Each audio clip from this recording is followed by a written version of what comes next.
السلام علیکم ورحمۃ اللہ وبرکاتہ۔ محترم سامعین، آج کے ٹاپک میں ایک شرعی مسئلے کی وضاحت کرنا مقصود ہے۔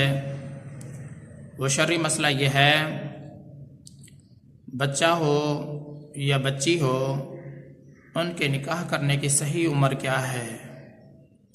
محترم سامعین، یہ بات واضح رہنی چاہیے، اسلام کے اندر نکاح کرنے کے لیے نہ تو لڑکی کی عمر متعین ہے اور نہ ہی نکاح کرنے کے لیے لڑکے کی عمر متعین ہے، لیکن حدیث پاک کے اندر نبی علیہ الصلوۃ والسلام نے فرمایا ہے، جس کا مفہوم مبارک یہ ہے، جب لڑکا جوان ہو جائے اور لڑکی جوان ہو جائے اور ان کے جوڑ کا رشتہ بھی مل جائے تو نکاح کرنے میں تاخیر نہیں کرنی چاہیے، بلکہ جلد از جلد ان کے نکاح کا انتظام کرنا چاہیے۔ جب آپ اتنی بات کو سمجھتے ہیں کہ آپ کا لڑکا جوان ہو گیا ہے یا بچی جوان ہو گئی ہے، تو آپ اچھا رشتہ تلاش کر کے ان کے نکاح کا انتظام کر دیں۔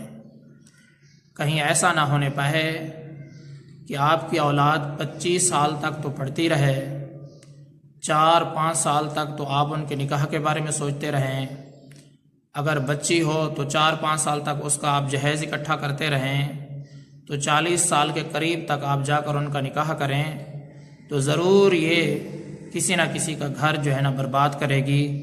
یہ بچی کسی کے گھر کو آباد نہیں کر سکتی جو آپ 40 سال کی عمر میں اس کا نکاح کر رہے ہیں۔